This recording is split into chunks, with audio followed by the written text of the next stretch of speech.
श्रावणीने केली सगळी सत्ता काबीज, तारा कशी पडेल जेलमधून बाहेर? मुलगी पसंत आहे मालिकेची कहाणी खूपच इंटरेस्टिंग आणि एक्साइटिंग वळणावर येऊन उभी आहे।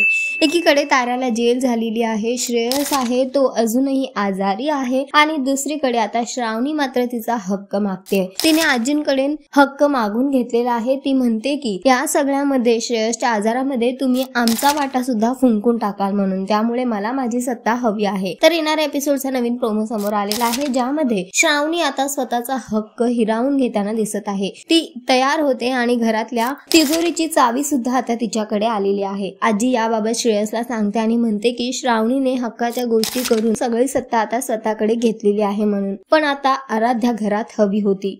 तेव्हा श्रेयस तिला विचारतो की ती कुठे आहे। इकडे बघायला मिळतंय की तारा ही विचार करते की काही झालं तरी मला लवकरात लवकर जेल मधून निघावंच लागेल। तर सध्या तरी आता मालिकेची कहाणी खूपच इंटरेस्टिंग वळणावर आहे। एकीकडे श्रावणी सुद्धा आता ताराच्या विरुद्ध झालेली आहे, तिने सगळी सत्ता बळकावलेली आहे। श्रेयस मात्र आता आजारीच आहे। बघणं फार महत्त्वाचं असणार आहे की या सगळ्यातून आता कहाणी पुढे काय वळण घेणार। सध्या तरी शोचा ट्रॅक खूपच इंटरेस्टिंग होते। तुम्हाला किती आवडतोय हा ट्रॅक आम्हाला कॉमेंट करून नक्की सांगा। नेशास टेलिव्हिजन अपडेटसाठी टेलिगप्पाला लाईक शेअर सबस्क्राईब नक्की करा। नमस्कार।